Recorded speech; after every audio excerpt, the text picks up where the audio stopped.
Okay, Sean Webb here with another video for you featuring Gears 3D motion analysis.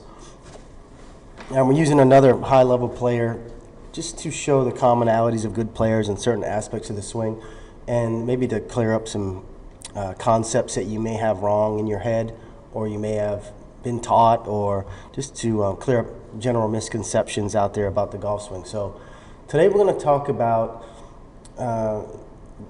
the sway in the golf swing with the upper and lower body. It just basically means from this face-on view, the left and right movement toward and away from the target of the rib cage and the pelvis. So just imagine maybe a dot right in the middle of this golfer's chest and a dot right in the middle of his pelvis, kind of inside the body.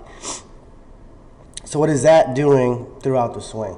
And I think this video will help those of you who struggle with contacting the ground in the right place. I have a lot of amateurs that I teach that come into the studio and are hitting behind the ball, and this video should help clear some of the problems up that are associated with that.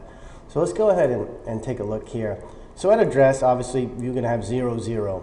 Pelvis, rib cage. That's the starting point, so we'll call that 0. At the top of the swing, you get a little bit of initial movement away from the target, but by the top, this golfer has actually moved his pelvis and his rib cage about 2 inches closer to the target. So instead of swaying over to the right and staying there, he initially goes a little bit to the right in this direction, and then starts moving his body back to the left, and that puts the pressure moving into the left side fairly early, which is great, especially if you want to generate any kind of power on the downswing.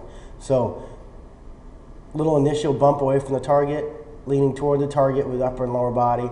By the time he gets to impact, now you've got the pelvis, see if I can get it right on impact, 3.6 inches closer to the target than when he started, and the rib cage is 2.4.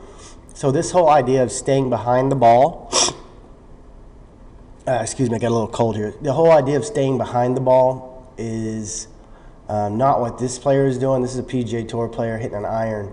So, and you're going to see very similar action of most tour players. Are trying to stay on top of the ball, especially with their upper body and rib cage, so they can A, hit the ground in the same place every time, and B, helps eliminate some of the hanging back of the body, which can produce some wayward shots. So anyways, from the top of the swing to impact, again, 3.6 with the pelvis, 2.6 with the rib cage, definitely has moved toward the target, and then you just can see a continuation of the finish, up in the finish position. They both, pelvis and rib cages, move 4 to 5 inches laterally toward the target, and just your normal finish position. So I think the takeaway from this is, instead of trying to maybe set up with a bunch of tilt to the right, which most of these high-level players are just, especially with the iron, just standing straight.